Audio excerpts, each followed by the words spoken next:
The only people who don't want to disclose the truth are people with something to hide. President Obama and a new jobs controversy. That is the subject of this evening's Talking Points memo. New York Post reporting that job numbers during last year's presidential campaign were manipulated to the president's favor by people in the Census Bureau, which is responsible for the stats. The White House quickly denied any wrongdoing.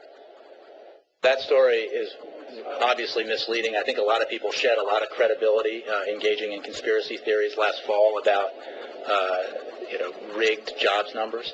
I have to tell you, as somebody who's been here for a long time, when month after month after month the jobs numbers came in and then later were revised upward, I sure didn't feel like they were helping us. However, President Obama did use the job numbers in question on the campaign trail. This morning we found out that the unemployment rate has fallen to its lowest level since I took office. On Friday, we found out the unemployment rate has fallen from the height of 10% down to 7.8%, the lowest since I took office. Now, Talking Points cannot say with any certainty whether the job numbers were fixed, and apparently a House committee is going to investigate. But you know how these things go. Benghazi was investigated, the IRS was investigated, fast and furious, on and on. Little is ever accomplished. The job story reinforces the deep suspicion currently enveloping the entire Obama administration. CBS poll out tonight, again, more weighted toward the Democrats, shows the president's job approval rating standing at a dismal 37%, the lowest point in that poll in his tenure.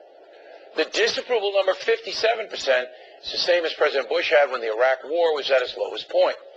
In fact, Mr. Bush was on the Jay Leno program last night. Now, I know you've avoided talking policy for the last 6 or 7 years. Explain why.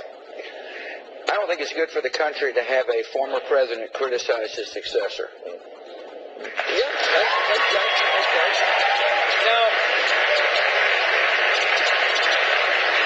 Now, President Obama's kind of getting all the late-night jokes now. Are you?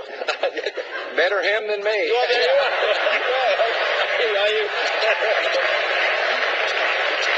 Are you glad you aren't president now? Yes, I am. Yeah. 8 years is plenty.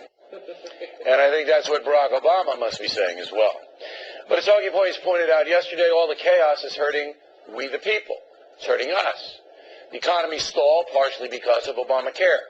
And overseas villains like Iran taking advantage of America's weakened status. When a president becomes unpopular, the unintended consequences of that affect everybody. Now, the factor will continue to investigate the job story, and if the numbers were cooked, criminal charges must be filed, even by an attorney general as political as Eric Holder. Tampering with a presidential election, perhaps the most serious political charge in the book. We need to get to the bottom of this, but my question is, who's even going to investigate it? And that's the memo. The only people who don't want to disclose the truth are people with something to hide.